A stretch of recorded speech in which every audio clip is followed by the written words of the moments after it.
గిది చూసి చాలామంది సీనియర్ లీడర్ల మైండ్ బ్లాంక్ అయిందన్న టాక్ నడుస్తుంది. ఎందుకంటే మొన్నటిదాకా రేసుల పేరు కూడా వినిపించని లీడర్ పేరు సడన్గా మెయిన్ పిక్చర్లకి ఎట్లా వచ్చిందబ్బా అని అందరు ఆశ్చర్యపోతుర్రట. ఈ వార్త రాగానే తెలంగాణ పాలిటిక్స్ ఒక్కసారే షేక్ అయినాయి. అసలు గోడం నగేష్ పేరు ఎట్లా బయటకు వచ్చిందన్న పెద్ద చర్చకు దారితీసింది.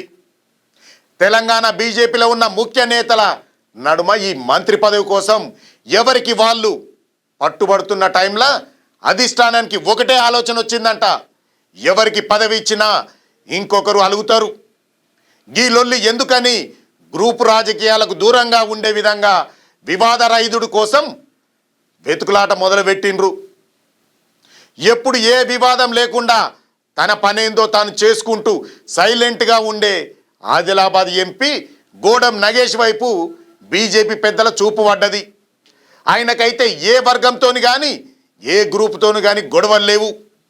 తన పార్లమెంటు నియోజకవర్గం తన పని అన్నట్టే ఉంటాడు కానీ వేరే ముచ్చట్లల్లా తలదూర్చడు. అందుకే ఆయనైతే ఏ తలనొప్పి ఉండదని ఢిల్లీ పెద్దలు ఫిక్స్ అయినట్టు సమాచారం. ఇదొక్కటే కాదు, ఈ నిర్ణయం వెనుక సామాజిక ఈక్వేషన్స్ కూడా ఉన్నాయంటుండ్రు రాజకీయ వ్యూహకర్తలు.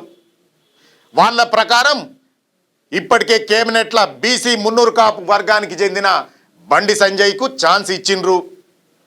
గట్లాంటప్పుడు నెక్స్ట్ బెర్త్ కూడా గదే సామాజిక వర్గానికి చెందిన అరవింద్కు ఇయ్యనికి కుదరదు. పోని ముదిరాజ్ కోటా కింద ఈటల రాజేందర్కు ఇద్దామనుకుంటే ఆయన పార్టీలోకి లేటుగా వచ్చిన లీడర్ కదా.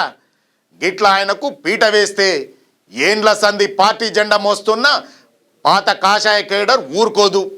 ఇక మహిళా కోటల డీకే అరుణ పేరు కూడా పరిశీలించిరట. కానీ అటు తిరిగి ఇటు తిరిగి ఎవరికిచ్చిన గ్రూప్ రాజకీయాలు పక్కా షురువైతాయని అధిష్టానం భావించిందట.